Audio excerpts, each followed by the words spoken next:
जय हिंद दोस्तों। तो क्या हाल चाल, मेरा नाम है सुनील। तो स्वागत करता हूँ चैनल। तो आज हम कछाड़ी गणित को सॉल्व कर रहे हैं, जिसमें चैप्टर आपका 13 है, वृत्त और चक्रीय चतुर्भुज। इस वीडियो को आप एकदम ध्यान से समझिएगा, क्योंकि इस चैप्टर का यही बेस है। यदि आपका बेस मौजूद रहता है तो आपको आगे प्रश्न करने में कोई भी दिक्कत नहीं होगा, ठीक है ना। तो चलिए वीडियो को स्टार्ट करते हैं और आपको बताते हैं इसमें मोस्ट इंपोर्टेंट कॉन्सेप्ट जो आपको समझना बहुत ज्यादा जरूरी है, ठीक है। चलिए सबसे पहले आपका चैप्टर का नाम है वृत्त और चक्रीय चतुर्भुज। वृत्त और चक्रीय चतुर्भुज आपको समझ में जानना है कि वृत्त क्या होता है और चक्रीय चतुर्भुज क्या होता है, ठीक ना। तो वृत्त का आपने डेफिनेशन दिया है कि वृत्त क्या होता है, किसी एक निश्चित बिंदु से, मान लिया कोई आपका एक निश्चित बिंदु है, एक कोई निश्चित बिंदु, ठीक ना, से समान दूरी पर, समझ कोई समान दूरी पर, समान दूरी पर स्थित समान बिंदु पर स्थित बिंदुओं के बिंदु पथ क्या बोलते हैं, वृत्त बोलते हैं, ठीक ना। मतलब इस जो भी निश्चित बिंदु लिए हैं इससे समान दूरी, मतलब इस यहां से जो दूरी हो गई यहीं इधर सब क्या दूरी समान हो गई, तो उसको बोलते हैं वृत्त, ठीक ना। इसी अब निश्चित बिंदु को बोलते हैं केंद्र, जो क्या बोलते हैं, केंद्र, ठीक है। इस टोटल को क्या बोलते हैं, इस टोटल को बोलते हैं वृत्त, ठीक है। एक बार समझिएगा, कह रहा है ये किसी एक निश्चित बिंदु से समान दूरी पर स्थित बिंदुओं के बिंदु पथ है, बिंदु का रास्ता है, ठीक ना, क्या कहलाता है, वृत्त कहलाता है, ठीक है। अब आप लोग जानेंगे चक्रीय चतुर्भुज क्या होता है। चक्रीय चतुर्भुज बहुत ज्यादा वीआईपी है, आपके आने वाला है क्लास में इससे कई नंबर का प्रश्न पूछे जाते हैं चक्रीय चतुर्भुज, ठीक ना। समझिए क्या होता है ऐसा चतुर्भुज चतुर्भुज क्या होता है, चार भुजाओं से घिरी आकृति को हम चतुर्भुज बोलते हैं। चार भुजाओं से घिरी आकृति को क्या बोलते हैं, चतुर्भुज बोलते हैं। समझिए ऐसा चतुर्भुज जिसके चारों शीर्ष किसी वृत्त पर स्थित हो उसे हम चक्रीय चतुर्भुज कहते हैं। ध्यान समझिएगा। जैसे मान लीजिए कोई आपका क्या है, मान लीजिए एक आपका वृत्त है, ठीक ना, वृत्त है, ठीक ना। तो चक्रीय चतुर्भुज क्या होता है कि जो चक्रीय चतुर्भुज होता है उसमें जो चारों शीर्ष होते हैं किस पे स्थित होते हैं, एक वृत्त पर स्थित होते हैं। एक शीर्ष हो गया, एक शीर्ष हो गया, एक शीर्ष हो गया और एक शीर्ष ये हो गया। इसके चारों शीर्ष देखिएगा वृत्त के परिधि पे स्थित है कि नहीं है, वृत्त पर स्थित है कि नहीं है, ठीक ना। तो ऐसा चतुर्भुज जिसके चारों शीर्ष किसी वृत्त पर स्थित हो उसे हम चक्रीय चतुर्भुज कहते हैं। डेफिनेशन लिख लीजिएगा और याद भी कर लीजिएगा, ठीक है। अब आपको मोस्ट इंपोर्टेंट पॉइंट लिखा है नोट में, उसका आपको ध्यान देना है, यही आपको प्रश्न करने में मदद करेगी। यही मोस्ट इंपोर्टेंट कॉन्सेप्ट यही वाला है, ठीक ना। अब क्या करना है, चक्रीय चतुर्भुज के क्या है, टोटल क्या है, चक्रीय चतुर्भुज क्या है, चक्रीय चतुर्भुज, यही चक्रीय चतुर्भुज है आपका, ठीक है। इसको आपको इस तरह लिख लेना है, ठीक ना, चक्रीय चतुर्भुज, ठीक है। तो चक्रीय चतुर्भुज के आमने सामने के कोणों का योग 180 अंश होता है, 180 अंश होता है। जैसे मान लीजिए इसके सामने वाला कोण क्या है, ए है, ठीक ना। तो मान जैसे नाम लेते हैं, इसका नाम लेते हैं ए, इसका नाम लेते हैं बी, इसका नाम लेते हैं सी, इसका नाम लेते हैं डी, ठीक ना।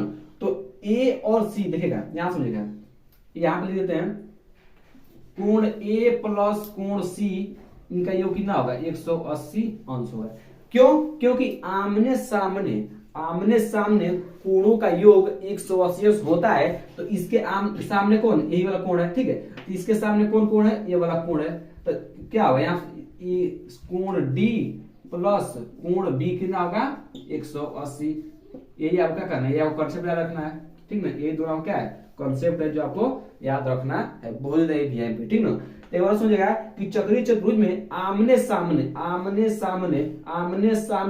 के कोणों का योग कितना होता है, 180 अंश होता है। ये आपको याद रखना है, ठीक है। तो इसका आपका काफी नोट कर लेना है और इसको याद कर लेना है, क्योंकि कॉन्सेप्ट है, ये बेसिक है, आपको पता होना जरूरी है, ठीक है ना। तो अब आप लोग कुछ और मुख्य पॉइंट को जान लीजिए जो आपको जानना बहुत जरूरी है। ये आप पिछले कक्षाओं में साथ में पढ़ चुके होंगे, लेकिन आप नहीं पढ़े होंगे तो चिंता करने कोई दिक्कत नहीं, इसी में सब आपको बताते हैं, ठीक ना। पहला आपका है कि व्यास क्या होता है, व्यास सीखना बहुत जरूरी है, ठीक ना। व्यास क्या होता है, मान लीजिए कोई आपका एक वृत्त है, वृत्त किसे कहता है बताया डेफिनेशन में, वृत्त है, ठीक है। तो मान लीजिए वृत्त में कोई एक केंद्र होता है, इसको क्या बोलते हैं, इसको केंद्र बोलते हैं, ठीक है। अब क्या होता है, व्यास क्या होता है कि केंद्र को स्पर्श करते हुए वृत्त के दो बिंदुओं पर जब दो बिंदुओं से जाकर मिलती है तो क्या बोलते हैं, व्यास बोलता है, ठीक ना। मान लीजिए कोई बिंदु एक ए क्या हो गया और एक ए हो गया, ठीक ना। तो वृत्त किसको, केंद्र को स्पर्श करते हुए जब वृत्त परिधि के क्या होगा, परिधि के दो बिंदुओं पर जाकर स्पर्श करेगी, उसको क्या बोलते हैं हम, व्यास बोलते हैं। ठीक है, इसको बस जब तक केंद्र से होकर जाएगा तभी व्यास बोलेंगे। ठीक ना, तो आपका व्यास हो गया। अब जीवा क्या होता है, जीवा क्या होता है, इस बिंदु को आप इससे मिला दीजिए, इसको इससे मिला, सब क्या है, ये जीवा है, सब क्या है, जीवा है। मतलब केंद्र से होकर जो जाएगा उसे हम व्यास बोल देंगे, और जो केंद्र से नहीं होकर जाएगा, देखिए केंद्र से होकर नहीं गया है ना, आप इसको भी जीवा बोल सकते हैं, इसको भी जीवा बोल सकते हैं, इसको भी जीवा बोल सकते हैं, जीवा बोल सकते हैं। ठीक ना, इसको भी आप जीवा बोल सकते हैं, क्योंकि केंद्र से होकर नहीं जा रहे हैं। आज जो केंद्र से होकर चला जाएगा, जो केंद्र से होकर चला जाएगा उसको क्या बोल देंगे, व्यास बोल देंगे। क्या बोल देंगे, व्यास बोल देंगे। ये क्या हो जाएगा आपका, ये आपका हो जाएगा जीवा, ये क्या हो जाएगा आपका, व्यास। ठीक ना, तो मतलब केंद्र से होकर चला जाएगा उसको व्यास बोल देंगे, आज जो केंद्र से होकर नहीं जाएगा, कोई भी केंद्र से होकर नहीं गया, इसको क्या बोल देंगे, सब हमको जीवा बोल देंगे। ठीक ना। और त्रिज्या क्या होता है, त्रिज्या बहुत ज्यादा आपके लिए जेएमपी इसको ध्यान समझना है। मान लीजिए कोई वृत्त हो गया, वृत्त का एक केंद्र हो गया, केंद्र हो गया, आप इस केंद्र को चाहे इससे इसमें क्या हो गया, त्रिज्या हो गया। क्या हो गया, त्रिज्या हो गया। अब चाहे आप इसको इससे मिला दें, चाहे इसको इससे मिला दें, सब क्या है, सब त्रिज्या है, सब क्या है, त्रिज्या है, सब क्या है, त्रिज्या। ये क्या आ जाएगी, त्रिज्या आ जाएगी, ये भी क्या आ जाएगी, त्रिज्या आ जाएगी। मतलब आप इस केंद्र को आप परिधि जाकर मिला दें, सब क्या आ जाएगी, त्रिज्या आ जाएगी। लेकिन यदि आप इसको सीधे इस तरह मिला देते हैं, इसको सीधे इस तरह मिला देते हैं, तो अब क्या बन जाएगा, व्यास बन जाएगा। क्या बन जाएगा, व्यास बन जाएगा। ठीक ना, जब आप इसको सीधे इस तरह मिला देते क्या बन जाएगा, आपका व्यास बन जाएगा। ठीक है ना। अब चाप क्या होता है, चाप भी समझ लीजिए आप लोग, चाप क्या होता है। जैसे मान लीजिए कोई आपका एक वृत्त है, केंद्र है, तो जानते हैं, मान लीजिए इसको ए मान लीजिए, इसको बी मान लीजिए। ठीक ना, तो क्या हो गया, ये आपका चाप हो गया। क्या हो गया आपका, ये क्या हो गया, आपका चाप हो गया। ठीक ना, ये क्या हो गया, आपका चाप हो गया। ठीक ना। अच्छा, आप यहाँ बिंदु मान लीजिए, इसको एक, ये भी क्या हो गया, चाप हो गया, ये भी क्या हो गया, चाप हो गया। ठीक है, इसका नाम लीजिए सी, ये सब क्या हो गया, चाप हो गया। ठीक ना। अब त्रिज्य खंड क्या होता है, त्रिज्य खंड क्या होता है, त्रिज्य खंड क्या होता है, अब उसको समझे। मान लीजिए कोई आपका एक वृत्त है, सबका अलग अलग एग्जाम्पल समझा रहा है। ठीक ना, एक वृत्त हो गया, ठीक ना, ये क्या हो गया, आपको सब बताया क्या हो गया, त्रिज्या हो गया। केंद्र को आप परिधि में क्या हो गया, त्रिज्या हो गया। एक और त्रिज्या मान लीजिए, एक और त्रिज्या हो गया। ठीक ना, तो जो आपका बना इसका नाम ए, इसका नाम ओ, इसका नाम बी, तो जो ए ओ बी है ये त्रिज्य खंड होगा। क्या हो गया, त्रिज्य खंड होगा। इसको क्या बोलेंगे, त्रिज्य खंड। ठीक ना, इसको हम बोलते हैं लघु त्रिज्य खंड। क्या बोलते हैं, लघु त्रिज्य खंड, लघु त्रिज्य खंड। लघु त्रिज्य खंड मतलब लघु में होता है छोटा, लघु में क्या होता है, छोटा, तो छोटा त्रिज्य खंड है। इतना क्या बोल देंगे, ये तो छोटा हो गया, ये वाला क्या हो गया, बड़ा त्रिज्य खंड होता है, इसको बोल देंगे दीर्घ। क्या बोल देंगे, दीर्घ त्रिज्य खंड। ठीक है, दीर्घ होता है बड़ा। ठीक है, देखिए ये छोटा है, इसको लघु त्रिज्य खंड बोल दिए, इसको क्या बोल दिए, दीर्घ त्रिज्य खंड बोल दिए। इसका सूत्र अलग होता है, इसका सूत्र अलग होता है, जो अभी आप जब क्लास 10 में जाएंगे तो आप उसमें पढ़ेंगे। ठीक ना। अब आपका वृत्त खंड क्या होता है, वृत्त भी होता है, वृत्त से बताएंगे, खंड होता है बांटना। वृत्त को बांट देना क्या बोलते हैं, वृत्त खंड बोलते हैं। जैसे मान लीजिए आपको वृत्त है, केंद्र हो गया, आप इसको इस तक कर दीजिए। ठीक है, क्या हो गया, वृत्त खंड हो गया। इसको बोलेंगे लघु वृत्त खंड। इन दोनों में छोटा यही ना है, तो इसको बोल देंगे लघु वृत्त खंड, वृत्त खंड। ठीक है, इसको बोल देंगे दीर्घ वृत्त खंड। सबको कापी में नोट कर लीजिए। ठीक है, दीर्घ वृत्त खंड। ठीक है, अब आपका मोस्ट एक और पॉइंट आपको बता देते हैं, एक और पॉइंट परिधि क्या होता है, परिधि समझिएगा, परिधि। इसको आप 8 नंबर में लगे। ठीक है, इसको हम बाद में इसको स्टार्ट देते हैं। ठीक है, तो परिधि क्या होता है उसको समझिएगा, परिधि क्या होता है, परिधि आप समझिएगा। देखिएगा परिधि का, मान लीजिए कोई आपका वृत्त है, ठीक ना, वृत्त है, तो ये जो वाला हिस्सा है ना, इसको हम बोलते हैं परिधि। क्या बोलते हैं, ये जो भी हिस्सा है ये वाला क्या, इसको बोलते हैं परिधि। ठीक ना, ये क्या होता है, सब परिधि। मान लीजिए एक और वृत्त हो गया, ये वाला वृत्त हो गया, ये मान लीजिए आपको कोई वृत्त हो गया, तो इसको हम क्या बोलेंगे, इसको हम बोलेंगे परिधि। देखिएगा जहां मार्कर चला रहा हूं क्या है, सब परिधि है। ठीक, सब क्या है, परिधि है। ठीक ना, ये परिधि होता है, इसको बोलते हैं हम लोग परिधि। क्या बोलते हैं, परिधि। ठीक ना, सब क्या है, परिधि है। ठीक है, अब चलिए मोस्ट इंपोर्टेंट आपको है पाइथागोरस प्रमेय। जब तक आप मैथ पढ़ेंगे तब तक आपको यही प्रमेय है बहुत ज्यादा हेल्प करेंगे क्वेश्चन को सॉल्व करने में, चाहे आप क्लास 10 हो रही है, क्लास 9 हो रही है, चाहे कितनों क्लास चल जाएगी, पाइथागोरस प्रमेय आपका साथ में छोड़ेगा। ठीक है, तो पाइथागोरस प्रमेय क्या होता है, इसका पहले आप पॉइंट जान लीजिए। जो पाइथागोरस प्रमेय होता है हमेशा समकोण त्रिभुज लगता है। समकोण त्रिभुज किसे कहते हैं, जिसका एक कोण क्या 90 अंश, समझिएगा क्या है, एक ये वाला 90 अंश है। ठीक ना, इसका नाम ए, इसका नाम बी, इसका नाम सी। ठीक ना, तो समकोण के सामने वाली जो भुजा होती है उसको बोलते हैं कोण। इसको याद है, कोण नहीं बदलता है, समकोण के सामने भुजा को बोलते हैं कोण। ठीक ना, अब इसमें जो लंब होता है और आधार होता है उस पर कोण पर डिसाइड करता है। मान लीजिए यदि आप इस कोण को ले रहे हैं, मान लीजिए कोण 30 अंश है, तो इसके सामने वाला क्या आ जाएगी, लंब हो जाएगी, और लंब का क्या आ जाएगा, आधार हो जाएगी। मतलब जो लंब और आधार होते हैं वो कोण पर डिसाइड करते हैं। यदि मान लीजिए कोण यहाँ पर चला जाएगा तो इसके सामने वाला लंब हो जाएगा, ये वाला आधार हो जाएगा। ठीक है, तो अभी आपको उतना ध्यान नहीं देना, बस समझना है आपको कि ये वाला लंब है, ये वाला क्या है, आधार है। ठीक है, तो पाइथागोरस प्रमेय हमेशा पहला पॉइंट क्या याद रखना है कि पाइथागोरस प्रमेय सदैव समकोण त्रिभुज पर लगता है, और हमने बता दिया कि समकोण त्रिभुज के एक अंश का एक कोण क्या हो, 90 अंश होना चाहिए। ठीक है, क्योंकि आप सब जानते हैं त्रिभुज के तीनों कोणों का 180 होता है, तो ये 90, तो चाहे 30 हो चाहे 45 हो, समकोण मतलब 180 हमको मिल जाएगा। ठीक है ना, तो समकोण में क्या ध्यान देना है कि एक कोण कितना होना चाहिए, 90 अंश होना चाहिए। ठीक है, पहला पॉइंट है। दूसरा पॉइंट, मुख्य पॉइंट आपको याद रखना है कि इसका सूत्र क्या होता है। पाइथागोरस प्रमेय का सूत्र क्या होता है, उसका रहेगा, इसका होता है, इसको तो लिख लीजिएगा और याद कर लीजिएगा, कोण का स्क्वायर, ध्यान समझिएगा, कोण का स्क्वायर इक्वल टू लंब का स्क्वायर प्लस आधार का स्क्वायर। इसको आपको याद रखना है, यही आपका मोस्ट इंपोर्टेंट है, मोस्ट इंपोर्टेंट सूत्र है। कोण का, कोई आपसे पूछेगा पाइथागोरस प्रमेय का सूत्र क्या होता है, तो आपको ये बताना है, कोण का स्क्वायर इक्वल टू लंब का स्क्वायर प्लस आधार का स्क्वायर। इसको डबल स्टार दे दीजिए आप लोग, ठीक ना, क्योंकि बहुत एमपी है। ठीक ना, कोण का स्क्वायर इक्वल टू लंब का स्क्वायर प्लस आधार का स्क्वायर। और कुछ जान लीजिए, जो कोण होती है सबसे लंबी भुजा होती है, समकोण त्रिभुज में कोण इन दोनों से लंबी भुजा होती है। ठीक ना, ये सदैव बड़ा होता है, ये कभी छोटा नहीं हो सकता इन दोनों से, ये सदैव बड़ा होता है। ठीक है, अब रहा बात की सर जी सूत्र का यूज कहाँ करेंगे, सूत्र तो बता दिया, ये भी बता दिया कहाँ लगेगा, लेकिन इसका प्रयोग हम कहाँ करेंगे उसका को जानना जरूरी है। जो समकोण त्रिभुज का इसका जो पाइथागोरस प्रमेय है, इसका यूज हम करते हैं। मान लीजिए आपको कोई एक समकोण त्रिभुज दे दिया, यहाँ समझ लीजिएगा, कोई आप मान लीजिए आपको एक समकोण त्रिभुज दे दिया, इसमें आपको कोई दो भुजा दिया है, मान लीजिए ये इसका आंसर ए, इसका आंसर बी, इसका आंसर सी। ठीक ना, ये भुजा दिया है 2 सेंटीमीटर, ये दिया 3 सेंटीमीटर, ध्यान समझिएगा। यदि आपको दो भुजा पता हो, यदि दो भुजा पता हो, यदि आपको तीसरा भुजा नहीं पता हो, तो उसी का यूज उसी को निकालने के लिए पाइथागोरस प्रमेय का यूज करते हैं। एक बार समझिएगा, यदि आपको कोई समकोण त्रिभुज दिया हो, उसमें आपको दो भुजा तो पता हो लेकिन तीसरा भुजा नहीं पता हो, चाहे ये नहीं पता हो, चाहे ये नहीं पता, चाहे कोई भी नहीं पता हो, बस एक नहीं पता हो, तो उसका यूज हम उसको निकालने के लिए हम पाइथागोरस प्रमेय का यूज करते हैं, जो आपको पता चलेगा जब अभ्यास आपको कराएंगे तब उसको पता चलेगा कैसे लगाना। बस आप इस सूत्र को लिख लीजिएगा और याद कर लीजिएगा। ठीक है, और मोस्ट इंपोर्टेंट और कुछ जो सूत्र आपको जानना जरूरी है, ठीक है, इसको मिटा देते हैं, जो आप सूत्र याद कर लीजिएगा उसमें बोल, जैसे आपका सूत्र और है वृत्त का क्षेत्रफल। वृत्त का क्षेत्रफल का सूत्र आपको पता होना चाहिए। वृत्त का क्षेत्रफल का सूत्र होता है आपका पाई आर स्क्वायर। अब आपको मिल गया कि ये तो नया वर्ड, हमको नया चीज देखने को मिल रहा है, तो आपको अब आए क्लास में यही मिलेगा पाई। ठीक ना, तो सुनिएगा पाई, पाई क्या होता है, इसको हम बोलते हैं पाई, क्या बोलते हैं, पाई, जो बहुत ज्यादा काम में आता है आपको प्रश्न करना। ठीक ना, इसका मान क्या होता है, इसका मान होता है 22/7, या करके आप लिख सकते हैं 3.14। ठीक ना, ये बहुत, ये कभी कटता नहीं है, जब इस काटेंगे तो कभी रुक नहीं सकता। ठीक ना, 3.1415 ऐसे बढ़ते जाता है। ठीक ना, तो मैक्सिमम मान चलते हैं लगाऊंगा हम 3.14। ठीक ना, ये पाई का मान क्या होता है आपसे कोई पूछेगा तो बताइएगा 22/7 या 3.14, बस इतना यूज करना है। ठीक है, अब आपको एक और सूत्र याद होना चाहिए, परिधि का सूत्र, वृत्त का परिधि, वृत्त का परिधि, वृत्त का परिधि सूत्र होता है 2πr। ठीक है, बस ये आपको 3 सूत्र पता होना चाहिए।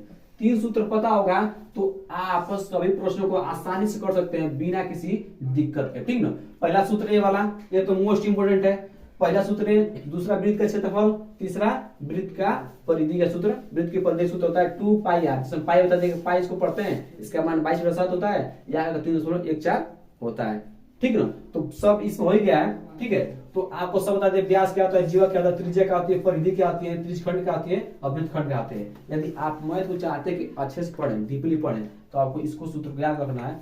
हमने बता दिया कि इसका यूज कहाँ करते हैं। यदि किसी समकोण त्रिभुज में दो भुजा पता हो, तीसरी भुजा नहीं पता हो, तो उसी को निकालने के लिए हम पाइथागोरस प्रमेय का यूज करते हैं। ठीक ना, किसी को दिक्कत, ये सूत्र और ये सूत्र और ये सूत्र क्या करिए आप लोग लिखकर याद कर लीजिएगा। ठीक है, अब हम लोग मोस्ट इंपोर्टेंट 2 तथ्यों को जान लेते हैं। यदि आप इसको नहीं जानेंगे तो आपके आने वाले क्लास में बहुत ज्यादा तकलीफ होगी। ठीक ना, तो चलिए हम इसको आपको बताते हैं, इसको ध्यान समझिए क्योंकि मोस्ट इंपोर्टेंट है, यही तो सबसे ज्यादा VMP है इस चैप्टर में। ठीक ना, यदि आप इसको समझ गए तो आपको चैप्टर करने में कोई भी दिक्कत नहीं होगी, ठीक ना। तो चलिए हम आपका पहला पॉइंट बताते हैं, ध्यान समझिएगा। कह रहा है वृत्त के केंद्र से, सबसे पहले वृत्त के केंद्र से बोला है तो आप एक वृत्त बनाइए। यहाँ पर फर्स्ट हम करा दे रहे हैं, ठीक ना। एक आप वृत्त बना दीजिए। वृत्त के केंद्र, केंद्र आप सब जानते हैं, एक इसको क्या बोलते हैं, केंद्र बोलते हैं, ठीक ना। केंद्र से जीवा पर, जीवा क्या होता है, अभी हमने आपको पीछे बताया कि जीवा क्या होता है, ठीक ना। जीवा क्या होता है कि यदि मान लीजिए क्या है, इसको थोड़ा हम अच्छे से बना लेते हैं, ठीक है। मान जीवा किसे कहते हैं, ध्यान समझिएगा। मान लीजिए एक कोई बिंदु ए है और एक बिंदु ए मान लीजिए आपका बी है, ठीक है। इसका बी नाम, इसका ए नाम लीजिए। तो जब आप इन दोनों को मिला देंगे, इसको क्या बोलते हैं, इसको हम जीवा बोलते हैं। अभी हमने बताया बस क्या हो, ये वाला जो यदि एक केंद्र से चला जाएगा तो इसको हम बोल देते हैं व्यास, ठीक ना। यदि केंद्र को छोड़कर आप नाव ऊपर खींचेंगे क्या है, सभी जीवा ही होंगे, ठीक ना। तो कह रहा है ये वृत्त के केंद्र से, वृत्त के केंद्र से जीवा पर डाला गया लंब, जीवा पर डाला गया लंब समद्विभाजित करता है। क्या करता है, डाला गया लंब उसे समद्विभाजित करता है। इसको ध्यान से, मोस्ट इंपोर्टेंट पॉइंट है कि मान लीजिए कोई आप एक जीवा हो गया, ये भी एक जीवा हो गया, ये वृत्त का केंद्र हो गया। यदि आप इस केंद्र से इस जीवा पर यदि लंब डालते हैं, लंब मतलब क्या होता है, यदि इस पर लंब डालेंगे तो 90 डिग्री हो जाएगा। कितना हो जाएगा, 90 डिग्री। लंब मतलब क्या होता है कि वो 90 अंश का कोण बनाएगा ही बनाएगा। ये लंब का एक खासियत होता है। यदि कहीं भी आपको बोल दे कि लंब, तो समझिए कि 90 अंश वहां पर जरूर बनेगा, ठीक ना, 90 अंश जरूर बनेगा, ठीक ना। तो लंब क्या होता है, ये क्या ये जब ये लंब इस पर डाला जाता है जीवा पर, तो इस जीवा को समद्विभाजित कर देता है। समद्विभाजित का मतलब होता है सम मिस होता है बराबर, द्विमिश होता है दो, भाजित होता है बांटना। बराबर दो भागों में बांटने को हम क्या बोलते हैं, समद्विभाजित बोलते हैं। तो वही कह रहा है कि यदि आप केंद्र से जीवा पर यदि आप कोई लंब डालते हैं तो ये जीवा क्या कर देता है, दो बराबर भागों में बांट देता है। मान लीजिए जीवा आपका कितना है, मान लीजिए आपका जीवा मान लीजिए आपका 4 सेंटीमीटर है, समझिए यहाँ पर क्या है 4 सेंटीमीटर है। तो यहाँ से जब इसमें आप लंब डाल देंगे तो ये 2 हो जाएगा, कितना हो जाएगा, 2 हो जाएगा। यदि लंब डालेंगे तभी 2 सेंटीमीटर का मतलब, कहने का मतलब ये है कि मान लीजिए कोई आपका ओ बिंदु है, ठीक ना। तो आपने ओ बिंदु से क्या किया, जीवा क्या किया, एक लंब डाल दिया तो कितने अंश कोण बनेगा, 90 अंश कोण बनेगा। और जब जीवा पर लंब डालेंगे तो ये जीवा क्या करेगा, बराबर भागों में बांट देगा, मतलब 2 बराबर भागों का कर देगा, बांट देगा। तो ये टोटल जीवा 4 सेंटीमीटर, इतना 4 सेंटीमीटर है, तो इस बिंदु से इधर क्या आ जाएगा 2 सेंटीमीटर, इस बिंदु से क्या आ जाएगा इधर 2 सेंटीमीटर। बस कहने का मतलब यही था, ठीक ना। पहला पॉइंट आपको क्लियर हो गया। और दूसरा पॉइंट समझिएगा, कह रहा है वृत्त के केंद्र को, मान लिया आपको कोई वृत्त है या आपको कोई क्या केंद्र हो गया, वृत्त के केंद्र को उसकी जीवा के मध्य बिंदु, जीवा क्या आप बताएं, जीवा आप इसको बिंदु से मिला दीजिए, ए इस नाम बी, इसको केंद्र का नाम लीजिए ओ, ठीक है। ध्यान से उसकी जीवा के मध्य बिंदु से, मान लीजिए मध्य बिंदु क्या होता है, मध्य बिंदु का जब आपको मध्य बिंदु बोल दे तो मतलब किसी का मध्य बिंदु बोल दे तो मतलब मध्य उसका बीच में, वो बीच में बिंदु होना चाहिए, उसको मध्य बिंदु बोलते हैं, ठीक ना। जो एकदम बीचों बीच में हो, ठीक ना। मध्य बिंदु से मिलाने खंड क्या जीवा, क्या जीवा पर लंब होता है, ठीक ना। यदि आप इस केंद्र को इस मध्य बिंदु से मिला देंगे तो क्या होता है, सॉरी ध्यान समझिएगा एक बार, ठीक ना। यदि आप इस बिंदु को केंद्र को आप मध्य बिंदु से मिला देंगे तो क्या होता है, इसी को क्या होता है, लंब होता है। यदि आप जीवा के मध्य बिंदु से केंद्र को मिला देते हैं तो क्या होता है, जीवा होता है, एक सॉरी क्या होता है, लंब होता है। क्या होता है, लंब। अभी लंब होता है क्या, लंब क्या होता है, जब भी लंब क्या होता है 90 अंश यहाँ कोण बनाएगा, इधर भी 90 अंश कोण बनाएगा। तो एक बार समझिएगा, मान लीजिए आपको यहाँ पर कोई केंद्र है, सॉरी क्या वृत्त है, जैसे कोई केंद्र है, मान लीजिए आपको क्या है, जीवा है, ठीक ना। तो यदि जीवा क्या है, कोई मध्य बिंदु है, तो यदि आप मध्य बिंदु को केंद्र से मिला देते हैं तो ये जो क्या हो जाता है, लंब आपको होता है, ठीक ना। ये आपको कहने का मतलब है, समझिएगा कि वृत्त के केंद्र को उसकी जीवा के मध्य बिंदु से मिलाने वाली रेखाखंड क्या होती है, जीवा पर क्या होती है, लंब होती है। बस आपको यही समझना था, 2 पॉइंट। पहला पॉइंट क्या था कि वृत्त के केंद्र से जीवा पर, ये क्या है, जीवा पर डाला गया जो लंब है, ये वाला क्या है, लंब है, ये क्या है, ये जीवा क्या करता है, 2 बराबर भागों में बांट देता है। मतलब जीवा 6 सेंटीमीटर होगा तो इस बिंदु से यहाँ 3 सेंटीमीटर, इधर 3 सेंटीमीटर हो जाएगा, ठीक है। ये पहला पॉइंट था आपका।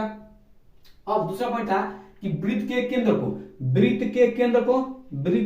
केंद्र को उसकी जीवा के मध्य बिंदु, एक का आपका मान लीजिए मध्य बिंदु है, मध्य बिंदु से मिलाने पर, जो मिलाने वाले रेखाखंड, ये जो आपका रेखाखंड है, ये रेखाखंड है, ये क्या होती है, जीवा क्या होती है, लंब होती है। लंब मतलब क्या, 90 अंश का कोण बनाती है। बस आपको यही इतना जानना जरूरी था, ठीक है। तो यदि आप दोनों मोस्ट इंपोर्टेंट पॉइंट को यदि आप जान लिए हैं तो आपको इस चैप्टर करने में कोई भी दिक्कत नहीं होगा, आप आसानी से इसको कर सकते हैं, ठीक है। तो ये इस चैप्टर का बेसिक था जो हमने आपको पूरा मन से बता दिया। यदि आपको ये समझ नहीं आया तो एक बार और वीडियो देखिएगा और समझ कर ही अगले अभ्यास में आप जरूर आइएगा, ठीक।